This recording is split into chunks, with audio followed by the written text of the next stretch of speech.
Good morning, ma'am. I am Lovely de la Serna and I choose the Tributo during the Spaniard period. So let's proceed to the historical background of Tributo during the Spaniard period.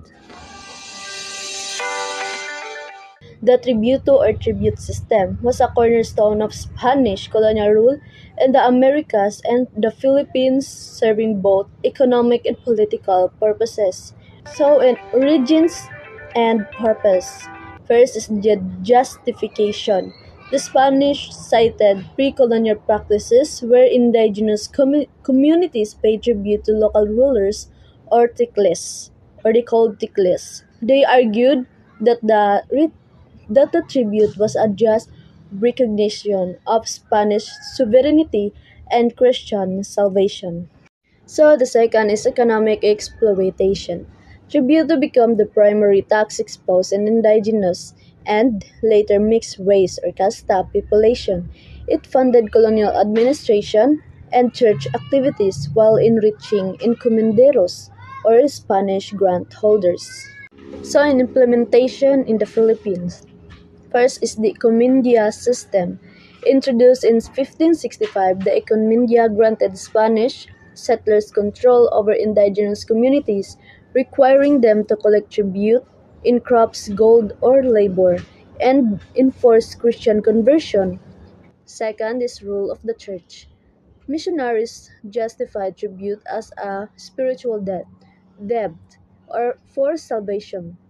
Indigenous elites, principalia, were co-opted to collect tribute, blending colonial and pre-colonial hierarchies. Third is transition to the direct crown control.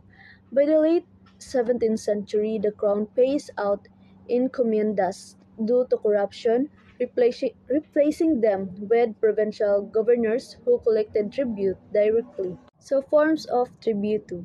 Goods is the rice, cotton, and gold were common in the Philippines. So in labor is indigenous men were drafted for infrastructure projects.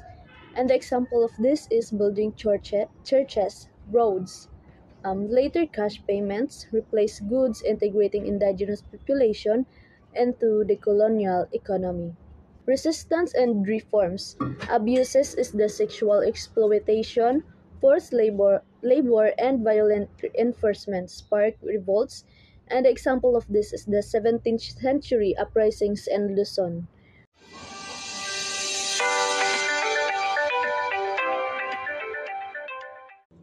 So, in negative effects on Filipinos, first is the economic exploitation.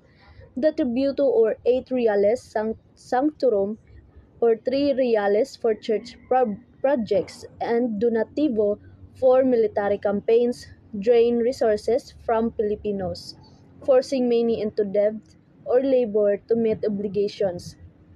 Pulo is servicio or forced labor required men aged 16 to 60 to work for 40 days annually on infrastructure projects, often without pay, leading to family separation, sickness, and death. So first is the infrastructure development. Taxes funded roads, bridges, and churches via Caja de Comunidad. Though these projects often served Spanish interests and relied on forced labor. Second is tax reforms. The 1884 tax reform abolished the tributo, replacing it with the cedula, residence tax, and reduced forced labor to 15 days annually.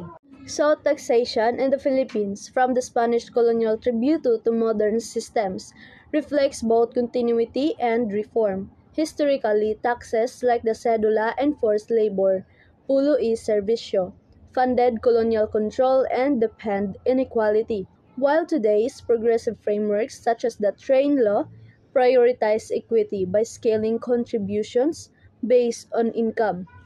Colonial taxations relied on coercive methods example of this is the goods and labor, and empowered abusive elites, whereas modern digitized platforms, an example of this is EBIR forms, enhance transparency and reduce corruption.